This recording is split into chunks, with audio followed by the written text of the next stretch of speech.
So the first one was, him and I were having a conversation. We've been communicating for over 3 or 4 years, even when he was a little bit smaller. And then I noticed, they were targeting him. Hey, he's doing this, he's doing that. I said, listen, why don't we do an interview together? And then we flew out and we found a local in a halfway Madrid. We didn't go to Romania. We met in Madrid. We found a cigar lounge. We went all the way to the top. We shut the place down. And we talked to him for 5.5 hours. And by the time you're done, you're like, I like this guy. Off camera, you'll like him. Now, obviously, his personal life, some of the decisions he makes, maybe you wouldn't make or some other person wouldn't make. But a lot of the values and what he's presenting, you can't argue. Young men are looking for that, especially nowadays. There's a lot of boys that are looking for an older brother or a father figure, and his messaging keeps resonating with them. That was the first one that we did. And then the second one that we did during Romania, when he got out, his lawyer and I we found out we went to high school together, 4 years apart, okay? And I had her on, and then his PR people and I were in communication while they were in, and then they said, Andrew would like to talk to you first when he gets out. I said, great. He got out, we communicated, boom, let's do it Romania, we're coming to you. We took a crew, went to Romania, did the interview, and it was right after BBC did the nice little fancy interview with them trying to get him. And it was so funny. He says, when the BBC folks came here, I told everybody, put your mask on. Are you vaccinated? How come you don't have your mask on? I don't feel safe with you. Put your mask on. Don't get too close to me. He was playing a card on them. But yeah, I mean, look, Andrew Tate is the kind of guy that the mainstream media loves to hate. It's a great target for them. It's an easy target for them. And he knows how to troll them, how to get under their skin. And anytime you get a guy like that, he's going to get a lot of eyeballs. So when you interview somebody like Andrew Tate, what kind of prep goes into that? Because obviously we've had people at Daily Wire who've interviewed him as well. And the big controversies that surround him, there's sort of two sets. There's one that's about his views, which are interesting and certainly heterodox. Yep. What I've said about his views from his public expression of them is that I agree with many of his diagnoses and very few of his prescriptions. So many of his diagnoses of secular feminism and third wave feminism and the destruction of society, I think a lot of those are true. And then I think sort of the way that he treats the questions, the answers are very often wrong, meaning that my answer to that would be get married, have kids, build a family unit. That's how you build a society. It's not through sort of, how many women can I attract or how much money can I make? And that shouldn't be your gauge of success, in other words. So there's the controversy about his views, which people can argue over. And then there's obviously the bigger controversy over his actual activities. What do you make of some of the compilation videos that have come out of him talking about, for example, his Loverboy method or some of the things that he was using to get girls involved in? What is the Loverboy method? Let's unpack the Loverboy method. It's what? It's using persuasive lines to get a girl to fall in love with you. Is that the Loverboy method? If that's the Loverboy method, 90% of men who are 18 years old, 20 years old, who have no clue how to get a girl, would love to learn that language. It's not an easy language to pick up. It's not for everybody. For example, a lot of people watch you. How many people can be Ben Shapiro? How many viral videos do you have? How many videos have gone?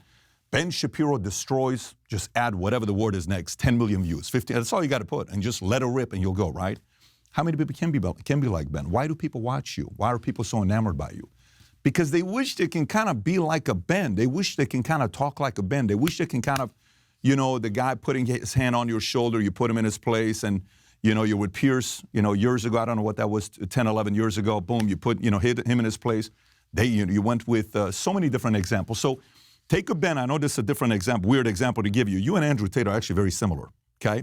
The only difference is, your wordsmith is with values and principles, conservative belief, and you were raised in an environment where a mom and a dad, I think your dad was a composer, your mom, these are people that are executive, in Hollywood or production company she's working at. You had a little bit more stability. He did not have stability. Both of you know how to communicate. Both of you know how to sell your message. Both of you are witty. Both of you know how to challenge the status quo. Both of you know how to push the envelope. Both of you know how to get under someone's skin. Both of you know how to push back on authority because they're telling you what you're doing. You better do it this way or else. Both of you are somewhat anti-establishment. So I don't think there's a difference between the two of you. The only difference is your upbringing, mom and dad, environment. As a man, when you're younger, and you have a woman that publicly humiliates you or breaks your heart or leaves you for another man or, does something to you that's embarrassing, men react to that in a different way. Some men react to that and they're just kind of like, I'm going to turn it on the girls, and for every girl I ever date, I'm going to treat them and get back to them. Really, you're not really get back to her. She didn't do anything to you, getting back to your ex because she hurt you, right? Some guys are like, well, maybe I'm not good enough, and I'm never going to get a girl, and I'm just not going to date, and I'm just going to stay single. Another one's going to settle. Everyone reacts in a different way. I've asked him this question many times. I said, so who broke your heart? And he'll kind of go through it, won't give a lot of details about it. But, if somebody broke his heart, I'm assuming the way he took it is, I'm going to get back to you for the rest of your life, and I'm going to show you how big I'm going to be, how successful I'm going to be, and all these exes who hurt me for the rest of their lives are going to go through this. That's what I think he did. Is that a good thing or a bad thing? I don't know. Lifestyle-wise, the way he makes money, I think there's a lot of different ways to make money. Some you agree with, some you don't agree with. In his environment where he is, that is not an abnormal way of making money. It's not the traditional way of making money, but there's many camera, girls that you do that with, and there's a lot of guys that do that in that country. There's a reason why he's in Romania. And then the last thing I would add to you is the first time I interviewed with him, when the interview was done, I walked away, and when we went back to the hotel, I met him and I met Tristan. I went back to the hotel and I said, I think I even asked him on the first question, I said, I think someone in the Muslim faith is influencing you. Because the language he's talking about the language that I remember living in Iran, where that was the language, where it's men here, women here, you better or else. And it's not maybe you better or else. It's my job is to protect you. Your job is to have kids, and that's it. That's the relationship we have. And that's where I felt the influence was taking place, where he went from being the guy that was the fighter, then a lot of women. Then he's trying to see what he's going to be doing. Then he found a way to make his money. Then he's getting all this fame with the camera because he's got a way of speaking. And then he's like, okay, there's a lot of chaos going on in my life. I better settle down. I no longer want to play like I did at 25 or 30. I got to get my act together. I want to have this. I want to have that. And he kind of tried to figure out a way to settle down by converting to Islam and Muslim. But I felt like someone was in his ear from that faith. So I don't want to make this interview about Andrew Tate, because obviously I can ask Andrew Tate those questions. But the real question is, how do you prep for the kinds of interviews that you do? So, I mean, absolutely. You've interviewed such a wide range of people. Right. From Kobe Bryant to Andrew Tate is a pretty big gamut. So how do you prep for those sorts of interviews, and how do you decide where to push back, where not to push back, and all that sort of stuff? So the way I do an interview is I depend on what it is. Let's just say if somebody that's a topic-driven interview, I'm bringing somebody that we're specifically going to talk about an issue. I'm only studying that issue and a little bit of the person's bio, their expertise, because I know who that person is. So it's more issue-driven, it's less personality-driven. That's a different style of an interview than if I'm interviewing you, I'm interviewing you based on you. You're the product. The topic's not the product, you're the product, right? So if I'm studying the topic, I want to know your background, I want to know motives, I want to know tipping point decisions, I want to know what affected you. I want to know what decisions you made, why you made it. I want to know different angles. It's just I got a series of 20 questions. I'll rank the 20 questions that I got, and my questions will rank from the most important top 3 questions I want to ask you, and then everything sequences down, right? Then you have to kind of put a maze. I'm going to go here first, then I'm going to go here, then here, then here, then I'm going to go here, and then eventually I'm going to go here because this was a question I always wanted to ask. But you're not going to ask this question first. You ask that question like question number 7. Like when I had Anthony Weiner on, the question I wanted to ask him was maybe question number 11. But it was my number 1 question. But because he started off so abrasive, number 11 became number 3. No problem. If you want to have that, we can do that as well. But you made number 11 3. Preferably, I would like to keep 11 11. So sometimes in the middle of the interview, you may pivot based on what direction the interview is going with the individual. And then you go from there. But it's different if I'm doing topic versus personality. So, obviously everybody comes to this particular job that we do with a set of values. What are your core values that you're bringing into the interviews that I think are the prism through which you view the person who you're interviewing? Where do those values come from? So I've lived a very weird life. So for me, I'm less judgmental on the individual because I understand not everybody lives the same life. I lived in Iran 10 years. And my parents got divorced twice. My mom and dad were married. My sister's born. Then they get a divorce. Then they get remarried to each other. Then I'm born. Then they get divorced. So that's my mom and dad. My mom's family, majority of them, they were all part of the Today party in Iran, communist. And they were all about Karl Marx. A lot of these guys were people that maybe escaped Russia, and they came down, to whether they escaped Russia or Leningrad or Baku or any of that, and they came down to Tehran, Iran, or Bandar Pahlavi back in the days. Rasht was a city that's in North Iran, that's close to Caspian Sea, the best caviar in the world. And so they became communists. They've been communists because they kind of like the way Russia's system was. All these rich people, they're greedy. All they care about is money.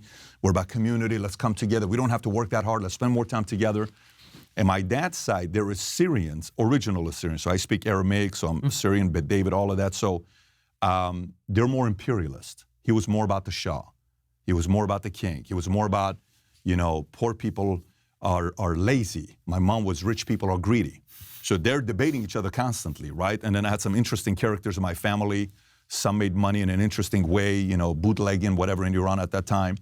And one was a physicist who was a math guy who would have a pipe and Einstein thing behind him, painting behind him, and he had shotguns. And every time we'd come to his house, he's always reading these physics book, right? Everything about him was about math. So that had an influence. Then war takes place in Iran. We're living in the capital. We're being bombed on. One time 160-something times in a day. And I'm going to an Armenian school, Gulbenkian, and you're hearing the whistling sound. So then we escape Germany. We escape Iran. We go to Germany. 6 weeks after Khomeini dies in 89, I think it's like July 15th, we go to Germany, 89. And I live at a refugee camp in Germany, in Erlangen for a year and a half. Then we come to the States here. And when I come to the States here, I'm like, hey, I cannot believe this is how this life is, how great America is. And then I go to high school, then I joined the Army, and I grew up watching Mob, and I wanted to be a bodybuilder. And we always watched, Godfather or Carlito's Way or, Scarface and sports. And we're talking about sports earlier with your interest in wanting to be a sports owner in the future. Very interesting. I'm looking forward to celebrating that with you, which was an interesting conversation to have.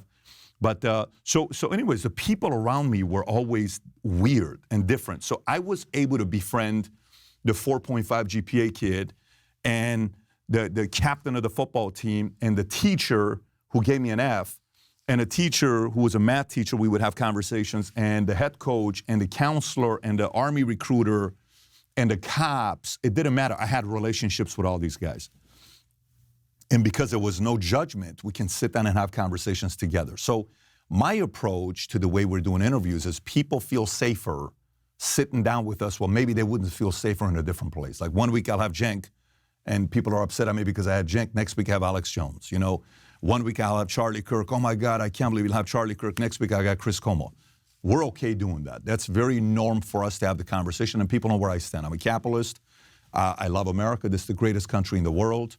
I'm a military guy, so you know where I stand with guns. When it comes down to taxes, I have very strong opinion on taxes, very strong opinions on family, values, principles. Our incentive program right now on how it's, encouraging people to have kids, single mother, all this stuff, I have very strong philosophies in. But in regards to the media, how we're building the media, the main basis is capitalism. And anything can be built on the main, core values and principles that we have is capitalism.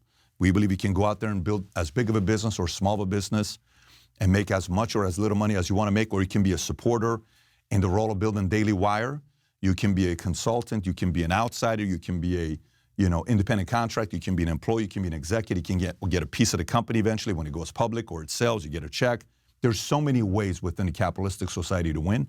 That's our core foundation, and obviously a bunch of different things comes with it. So one of the big issues you've been talking about, because you talk so much about capitalism in business, is the infiltration of ESG into business. And this is something that I think took a lot of conservatives by surprise over the course of the last 10 years. There's this belief system, at least when I was growing up, that there are certain institutions in the society that lean left. The universities lean left, the media lean left, Hollywood lean left, obviously. When it came to corporate America, the idea was you were going to go into business and then you were going to deal with the real world where you had to pay taxes and you had to make payroll, and this was going to make you conservative. And now, for a lot of conservatives, it feels like that's not what corporate America is. Corporate America has basically engaged in corporatism where they're working hand in glove with members of the government in order to get special advantages. And then the other half of that deal is they have to promote left-wing viewpoints on everything from environmental to social. So how deep do you think the infiltration of ESG has been, and how dangerous is it? Oh, it's extremely deep. But the answer is they're not going to win.